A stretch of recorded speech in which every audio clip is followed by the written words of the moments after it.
here's Wally, our big bear. Say hi, Wally. Nope, Wally's busy. So I'm just gonna stand over here because it's in the shade. But the most important thing I wanted to show you guys was like, look at what's happening. I have cauliflower and then it just suddenly started molding. I'm not sure if that's because of the heat. We're having like wild temperature swings here in Florida or what's going on, but most of them are unaffected by it. But this one in particular, and then this one starting to get it a little bit over here. But I mean, don't get me wrong, super excited to have cauliflower. Just a little bummed that this is what we're dealing with. Molly's over here grazing, like a good brown cow. The Brussels sprouts, since this is my vegetable area for those that don't know, these are my Brussels sprouts. They're not really making any Brussels sprouts yet, but I like to think that they will. Unfortunately, my broccoli, I think again, the hot water, like the 85 plus that we're having in January is not helping the situation because it's already starting to turn and they're barely getting anything on them. So I'm gonna cut them and see if maybe some secondary shoots will come up. Not holding my breath on that. And then these random guys that got put in, obviously these are Brussels sprouts. Not making a lot of progress on there, unfortunately. And then I put the second round of broccoli in, hoping that it's small enough that they won't matter as much about the temperature changes because they're still pretty small. Tomatoes, still there. Still, they're starting to produce. Haven't really got too many out of them. Got some beautiful roses lately. I'm gonna cut it back because it's about that time. Pepper plants, still dead. And then I got this great little duo from Home Depot. I don't know if you could read the tag, but it's a key lime and lemon. So they call it a cocktail tree. Haven't got anything off of it yet, but there's lots of good growth. There's Molly! And then this side of the tomatoes, for whatever reason, is growing. Not sure why. We've gotten a few of them off so far. It's not really peak season for them or anything, but they're growing, and I appreciate that. So while it's still helping me graze, this is the dog and cat grazing area. I would like to show you guys really quick how great this sweet almond bush is getting. I think at this point, if it's taller than your house, it's not really a bush anymore, but it looks great. Lots of activity, lots of swarm starting to pick back up. This area, probably the biggest change, still working on it. Haven't really figured out exactly what I want to do. It's gonna come together soon. I just don't know what. These two boxes are residual boxes that have milkweed in them, obviously. And I was gonna take it out because, it's not really, there's not a lot going on there.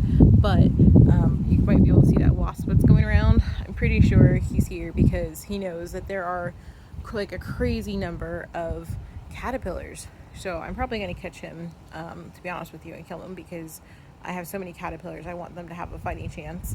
I don't want to go over there now, but there's dozens of them on those swamp milkweed leaves, believe it or not. I started laying down some foundation, some of that weed break or weed barrier stuff.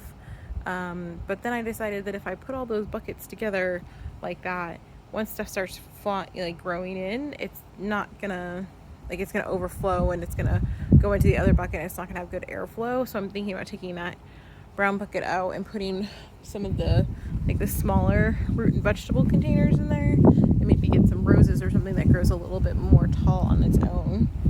Really quick, since the bad wasp ran away or flew away, whatever, look at it. Hello, little caterpillars. All my little caterpillars are here. Oh my goodness. There's a lot of you guys on here. I don't know if you guys can see, but there's at least 3 of them here. Oh man. And they're yeah. I mean, you can tell, the only way you can tell when they're this small is when you start seeing those little leaves, but this guy's getting adventurous and going on the top of the leaf. But I bet if I flip, yeah, there's more underneath here. So exciting, except for I don't have enough milkweed to support this many of them. Oh no, this guy, let's see, I don't know, let's see if you guys can see it. He's floating. Oh no. All right, you drunk. He was floating by a little strand out in the middle of the air. It's asking for somebody to come in and swoop you up, little guy. So this year, my gardening goals are still TBD. Don't get me wrong. Oh God, that wasp is back. I loved raising the monarchs, but taking them in when they're super small is I just can't keep up with it. Between Molly and work and everything, I can't. So I'm hoping that I either just have enough milkweed out in the yard to attract and feed some, and maybe, give the actual butterflies some nectar, or I don't know. I really enjoyed taking care of the swallowtails too. Don't mind all that stuff. I'm trying to figure out what to do with all my buckets. So if anybody has suggestions, let me know. I wanted to make like a little quad of 5 of them here. Since Wally doesn't really seem to like running around in the yard.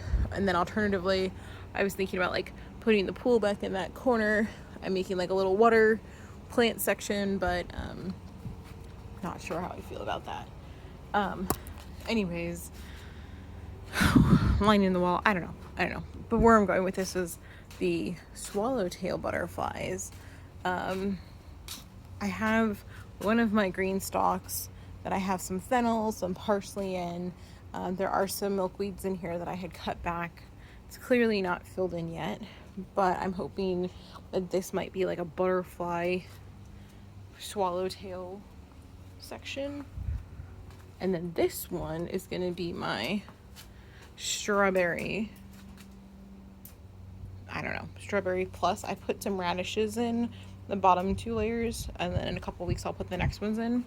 Never grown radishes before, but my strawberries are starting to come in. That's the second one. Doesn't look great, but it's still a little early for them. What you doing, Molly? Please don't be chasing a snake. What's back here? Weeds. Milkweed. What you got, baby? Okay, well, Wally's checking out something in here. Oh. Can you tell that I have ADD when I get out in the yard sometimes? Between Wally and then all of this stuff, it's a lot.